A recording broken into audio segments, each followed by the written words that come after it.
پاکستان امریکہ دوستی کی جڑیں 50 کی دہائی میں جنرل ایوب خان کے زمانے سے جا ملتی ہیں۔ 80 کی دہائی میں سوویت یونین کے خلاف افغانستان کی جنگ میں جنرل ضیاء الحق نے امریکہ کا ساتھ دے کر اس پودے کی آبیاری کی۔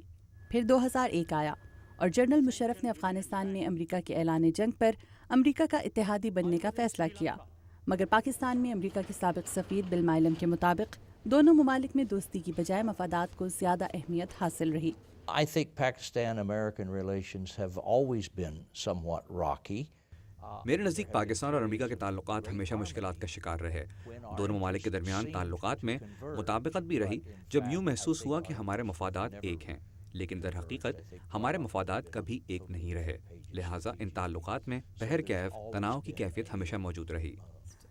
گزشتہ 2 برسوں سے پاکستان اور امریکہ کے درمیان اسٹریٹجک ڈائیلاگ کی اہمیت پر زور دیا گیا، بلکہ دونوں ممالک کی سفارتی کاوشوں کو اسٹریٹجک تعلقات کے تناظر میں خوشی کی نوید کے طور پر لیا گیا، لیکن ان تعلقات میں گاہے بگاہے کشیدگی کسی سے پوشیدہ نہیں۔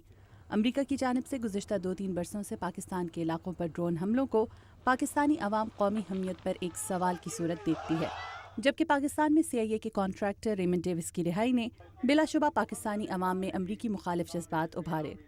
When it started, I thought it was a great idea. میرے نزدیک اسٹریٹجک ڈائیلاگز کا مقصد ایک دوسرے کے حالات و واقعات اور مقاصد کو زیادہ بہتر انداز میں جاننا ہے تاکہ ایک دوسرے کے قریب آیا جا سکے اور مشترکہ مقاصد کا تعین کیا جا سکے، لیکن ایسا معلوم نہیں ہوتا۔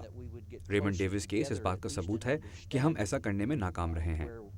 امریکہ کے chairman joint chiefs of staff admiral mic ملن کے حالیہ دورہ پاکستان میں ان کا یہ بیان کہ ISI کے حقانی نیٹ ورک سے روابط ہیں، لیکن اس کے باوجود امریکہ پاکستان سے بہتر تعلقات چاہتا ہے، ایک ایسے وقت میں سامنے آیا جب مبصرین کے مطابق دونوں ممالک میں تناؤ واضح طور پر محسوس کیا جا سکتا ہے۔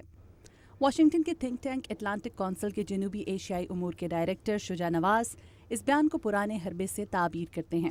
میرے نزدیک یہ ایک پرانا پیٹرن ہے کہ اہم ملاقات سے پہلے ہمیشہ کوئی نہ کوئی امریکن نمائندہ کوئی ایسی بات کرتا ہے جس سے پاکستان پہ ذرا پریشر پڑتا ہے۔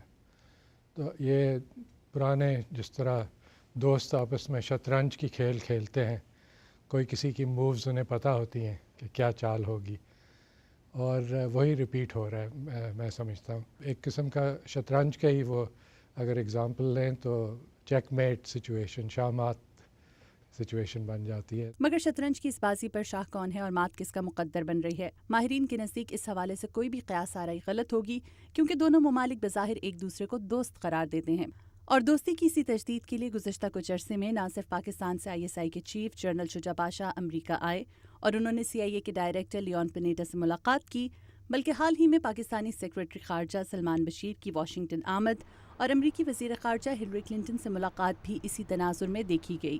گو کہ پاکستان اور امریکہ کے تعلقات کی کہانی 60 برسوں پر محیط ہے، لیکن ان تعلقات میں گاہے بگاہے نشیب و فراز دیکھنے کو ملتے رہے ہیں۔ ماہرین کا کہنا یہ ہے کہ موجودہ صورتحال میں دیکھنا یہ ہے کہ دونوں ممالک تناؤ کی اس کیفیت سے نکلنے کے لیے کیا صورت اختیار کریں گے۔ مدیحہ انور، اردو VOA، واشنگٹن۔